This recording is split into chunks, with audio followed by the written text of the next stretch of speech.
अब हम auto draft के सबसे महत्वपूर्ण और पावरफुल फीचर्स में से एक के बारे में सीखेंगे, स्प्लिट लेयर। सबसे पहले समझते हैं कि हम लेयर को स्प्लिट क्यों करते हैं। हम लेयर को मुख्य रूप से इसलिए स्प्लिट करते हैं ताकि हम एक ही कैरेक्टर या एसेट के अंदर अलग अलग एनिमेशन या टाइमिंग बदल सकें। उदाहरण के लिए यहाँ आप देख सकते हैं कि किड बॉय 5 स्क्रीन पर चल रहा है। अब मान लीजिए कि कुछ दूरी तक चलने के बाद हमें चाहिए कि वो दौड़ना शुरू कर दे। इसके लिए हम कर्सर को उस पॉइंट पर ले जाते हैं जहाँ से बदलाव चाहिए और फिर कैंची आइकन पर क्लिक करके लेयर को स्प्लिट कर देते हैं। स्प्लिट करने के बाद शुरुआत में सब कुछ पहले जैसा ही दिखाई देगा, लेकिन यहीं पर असली जादू है। अब लेयर का दूसरा हिस्सा अलग एनिमेशन ले सकता है, तो हम एनिमेशन को वॉक से बदलकर रन कर देते हैं। अब ध्यान से देखें, कैरेक्टर पहले चलता है और स्प्लिट वाले पॉइंट से दौड़ना शुरू कर देता है। अब इसे एक कदम आगे बढ़ाते हैं। मान लीजिए कुछ समय दौड़ने के बाद हमें चाहिए कि वो पूरी तरह रुक जाए। फिर से कर्सर को सही पॉइंट पर ले जाकर स्प्लिट करते हैं। इस नए हिस्से में हम एनिमेशन को आइडल कर देते हैं। अब आप देख सकते हैं कैरेक्टर पहले चलता है, फिर दौड़ता है और अंत में पूरी तरह स्थिर हो जाता है। एक बहुत जरूरी बात ध्यान रखें, आइडल एनिमेशन में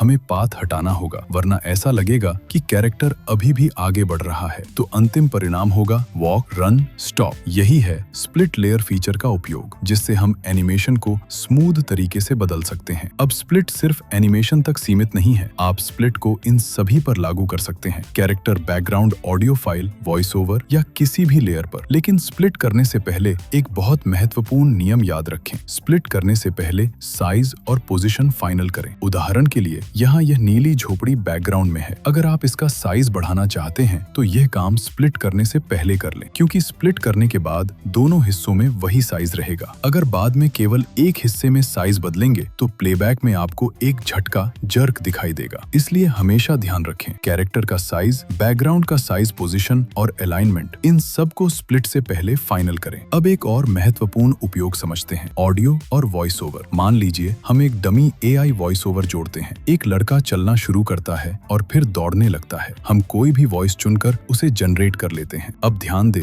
कि वॉइस लगभग 3 से 4 सेकंड में खत्म हो जाती है, लेकिन बाकी एनिमेशन लेयर्स उससे आगे तक चल रही हैं। अब इसे ठीक करने के 2 तरीके हैं। तरीका 1, मैन्युअली लेयर्स छोटा करना। आप सभी लेयर्स को ड्रैग करके वॉइस ओवर के अंत तक ला सकते हैं। तरीका 2, स्प्लिट का उपयोग करें। कर्सर को वॉइस के अंत वाले पॉइंट पर रखें, फिर स्प्लिट करें और अतिरिक्त हिस्से को डिलीट कर दें। इस तरह आपको बार बार हर लेयर को एडजस्ट नहीं करना पड़ेगा। आप कर्सर को एक जगह रखकर सभी लेयर्स को सटीक तरीके से स्प्लिट कर सकते हैं। तो संक्षेप में, हम स्प्लिट लेयर फीचर का उपयोग मुख्य रूप से 2 कारणों से करते हैं। एनिमेशन बदलने के लिए, जैसे वॉक से रन और फिर आइडल। टाइमिंग एडजस्ट करने के लिए, खासकर ऑडियो और वॉइस ओवर के साथ। यह फीचर आपकी एनिमेशन को और ज्यादा प्रोफेशनल, क्लीन और सिंक्रोनाइज्ड बनाता है। और यही है ऑटो ड्राफ्ट का स्प्लिट लेयर फीचर।